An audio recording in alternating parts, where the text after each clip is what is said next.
Bonjour à tous, je vous fais cette vidéo pour vous apporter des précisions sur l'arc-en-ciel des émotions, un jeu qui est sorti le 18 novembre 2022 et qui est fabriqué en France. C'est un jeu qui parle à tout le monde puisqu'il reprend la mécanique du jeu de loi. Pour moi, l'arc-en-ciel des émotions est bien plus qu'un jeu. Il s'agit d'un support ludo-éducatif qui va avoir un impact important sur ses joueurs. En effet, le côté ludique va permettre la libération plus facile de la parole autour de ses émotions et de ses ressentis.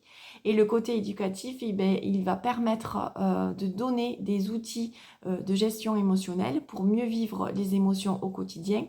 Il va aussi donner la possibilité de se découvrir ou de se redécouvrir à travers les actions et de découvrir les autres dans un cadre bienveillant. Ce support ludo-éducatif doit être accompagné par un adulte.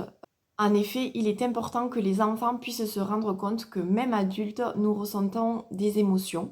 Ils nous savent souvent en colère, mais ils ne réalisent pas que parfois on peut être triste, qu'on peut avoir peur. Donc c'est important qu'ils puissent se rendre compte que les émotions, on les a toute notre vie et qu'il faut essayer de les vivre du mieux possible. Les thérapeutes comme les neuropsychologues ou les enseignants qui se sont procurés l'arc-en-ciel des émotions ont pu s'approprier ce support. En effet, il y a plusieurs possibilités de l'utiliser. On peut l'utiliser avec le plateau et le dé et on avance au fur et à mesure en faisant les actions. Ou on peut seulement faire un tirage de cartes. Carte nuage, carte action ou les deux mélangés.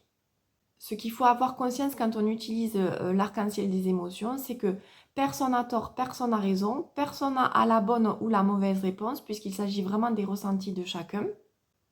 Malgré la présence de la case arrivée, pour moi, il n'y a ni perdant ni gagnant. Celui qui a gagné, c'est celui qui aura fait toutes les actions et qui aura découvert les outils de gestion émotionnelle.